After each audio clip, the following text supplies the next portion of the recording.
All right, y'all, it's Garry Callis around town. Always something new, something fresh. You know we like to do it. I always like to bring y'all good folks, good things, good news, right? So today, I have somebody I want to introduce you to. Her name is Marie Carra Rose. Believe it or not, she's running for the 3rd district inside the City of Richmond City Council. That's right. She's running for City Council. But look, I'm not going to talk about it. Cara, tell these folks who you are and what you got going on. Thank you, Gary, for having me today. Hi, I'm Cara. I'm a longtime Richmond resident. I've been here for about 25 years. Lived in Northside, moved into Battery Park about 20 years ago, and have found an amazing community there. It's a beautiful neighborhood with a lot of rich character and a lot of beautiful community members. So I decided to learn more about the community by participating in the Battery Park Civic Association.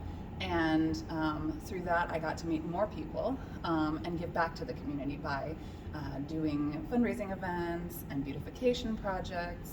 And then we started having babies and stayed in Battery Park because we love the community so much, and just wanted to, continue to give back. So started participating in our PTAs at RPS. My children went to Linwood Holton and are now one's still at Holton, but the other one's at Henderson. And we're finding even more beautiful community there.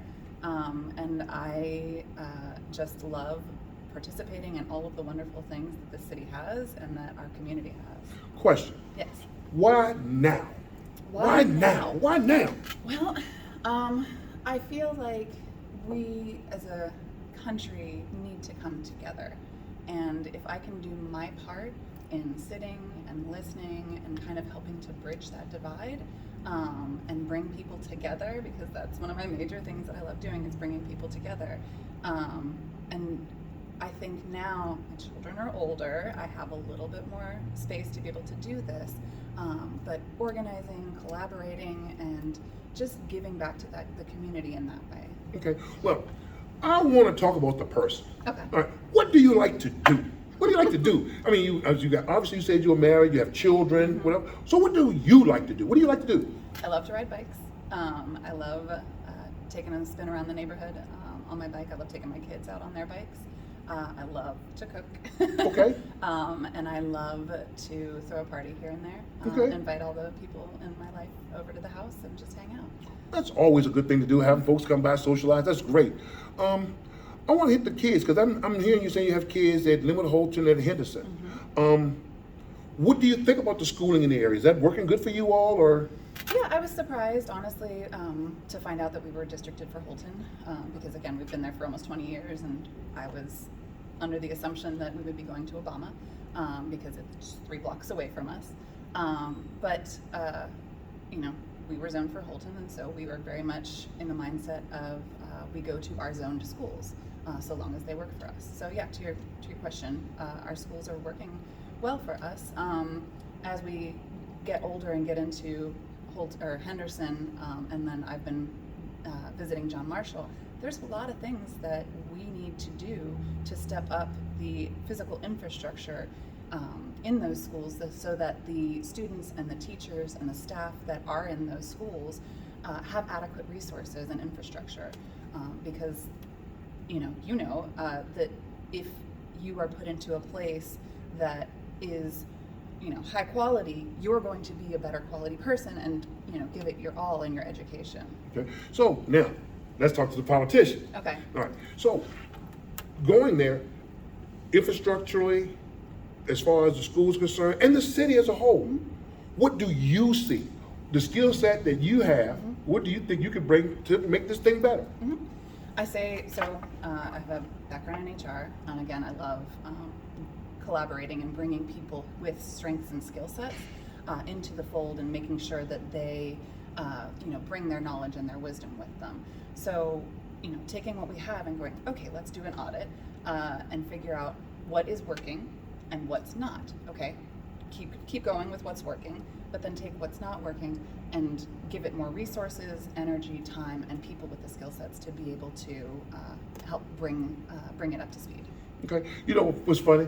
I do a lot of interviews, right? I found you to be real soft-spoken. I am. Right? You said real soft-spoken. So let me ask you a question. Yeah. How do you amplify your voice? Physically? Because you know how it is. You seemingly have a lot of good ideas. But when you're around a group of people that seem to be stuck in their ways and I've been doing this for years kind of thing, how do you amplify your voice in a room like that? So, speak softly and carry a big stick. Okay. I don't believe in violence, but the stick is, I'm going to stick with this. Okay. I'm going to keep saying these things. It's going to be in a quieter voice, but this is what I believe in while listening to you. You've done it this way for a long time. Okay, again, what's working, what's not?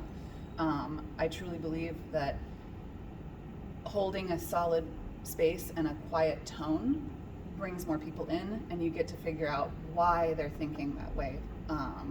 And in building that relationship and understanding, okay, so you've done it this way so for a long time, let me come in and hear why, and what we can do to work together to move forward. Okay, that's what I'm talking about. See, what happens, I talk to a lot of folks, and some, for whatever reason, they don't ever have a plan. They see a problem, but there's no plan. I know one thing that we're having an issue with inside the city is making sure that once our children graduate, they can go into what they call a better life, because they can find themselves to be employed in jobs that give them a living wage. Inside of that, I know that a lot of our unions are working toward a prevailing wage for their union workers and for their people. So what do you think about that? We absolutely need to have a prevailing wage, and we absolutely need to keep up with inflation so that we can be productive citizens of this community and make sure that we are giving back in the same way going forward. I think that we need to have more, we need to have college readiness programs, but we also need to have skills training. So utilizing the tech school, but I think we need to bring the tech centers back into the high schools and not just have it be a solid focus place. I think we need to ensure that the kids get what they want. Like, if you're going to force me, I was not great doing, not a great test taker. So if you're going to force me to take a test every day, that's not going to give me a good quality education. That's not going to make me have the understanding and the knowledge to succeed. If you give me the skills in tandem and I work with you and learn how to do the job, whatever that may be, alongside somebody, I learn so much faster, and it's ingrained so much more. Right. Yeah. See, that's always good when you always have a mentor, right? Yes. And I think I honestly believe that's one of the things that we've been missing. We just throw our kids out there after they graduate and say, "Hey, here you go. Here's a bat, or here's a club. Go get that line, or get that bear. Good luck to you." Yeah. You know? There's a young man that I'm working with right now. I'm not going to say his name, but as a mentor. So I went through. I'm certified as a coach and a mentor, and I'm working with him to create his resume and to go to apply for positions because he didn't have that hand holding. And I feel like if he's not going to get it in home or in school, like, we need to step up as community members and just be vulnerable and say, hey, I see this is a struggle for you. Let me help you. Let me figure this out with you and give you the tools you need to succeed, because I don't want to see you out there on your own. I want to see you thriving, not floundering. That's awesome. That's awesome. 'Cause again, our city needs somebody that has a good voice, have a good attitude, and great character. Okay. That great character. You're good people. Thank you. When I first met you, I was like, man, she's like, good people, but for whatever reason, it's not even a reason. It's just you're real soft-spoken, and being soft-spoken, sometimes people go for all the loud, whatever, and not the person that's in the back of the room, absorbing all the information, disseminating the information in a positive way that people can get what they need, right? Yeah. And that's what I'm seeing in you. Yeah, thank you. Right? And then that's how I work, is I show up repeatedly, continuously, listening to what's going on and making sure that I'm watching the narrative form and understanding the background so that I can bring all that information into the fold upon decision making. Because I am soft-spoken, but I'm also a mom. You will get the mom I understand look. that. I got that. I will definitely, I can hold it down when I need to, but it takes a certain amount of runway to get me to that breaking point. Okay. So. That's awesome, man. Again, I am so glad you decided you would come and spend some time with us today. Yeah, for sure. realistically, most of the people that watch my show that come on, some of them are knowledgeable and they know people, some of them don't. So I like to take the time for people to get to meet. Thank you. Yeah. Yeah. Thank you. Thank you for your time. Yeah. All right. As I've been going door to door, I ask people three things. What is your major concern inside the city? If you could make a change in the city, what would it be? And if you could have a person to champion that, who would it be? Right? Most folks are clueless. So the question is why you? I know I put you on the spot, right? No. It's a hard question to answer because, like, yeah, I'm not a big talker. I'm not, I because I collaborate. Because as a 3rd District Council rep, I am one person doing the job. I may not know every little thing about, a certain issue. I will bring in experts. I will make sure that I am talking to community leaders, to members of the community, to make sure that I understand this issue in depth before I say or do anything about it. I will make sure that I'm working alongside people, and also I'm going to utilize this and take this position as a full-time job. I am going to make sure that I'm out in the community consistently, showing up at as many community meetings as possible, showing up at schools, showing up around and making sure that our fire and police are well taken care of within the district. Why me? Because I always show up. I continuously show up and just be present. Okay. So what I'm hearing from you is that you care, you're tenacious, and you're not scared. No, I'm not scared. Oh, that's what I'm talking The about. quiet voice is not a fearful voice. Right.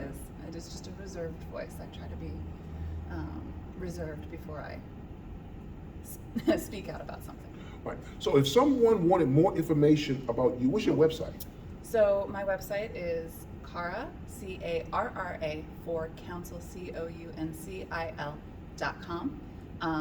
I can be reached at info@carraforcouncil.com, and I'm very quick to respond on the email, and if we need to have a conversation, I will send you my phone number. It's in my signature line, and we can have a conversation. That's what I'm talking about. Yeah. All right, Charles, Garry Callis. I'm with Marie Carra Rose. An awesome person, good people, great character. I feel as though she's going to be one of those people that's going to fight for the residents inside the city. So again, she's giving you her contact information. I really appreciate you coming today. That was awesome. Thank you. I appreciate your time. Thank you. Again, this is Garry Callis with Marie Carra Rose, running for 3rd District City Council. Look, I love y'all. If y'all want more information, inbox me. I got your back. I love y'all. Peace.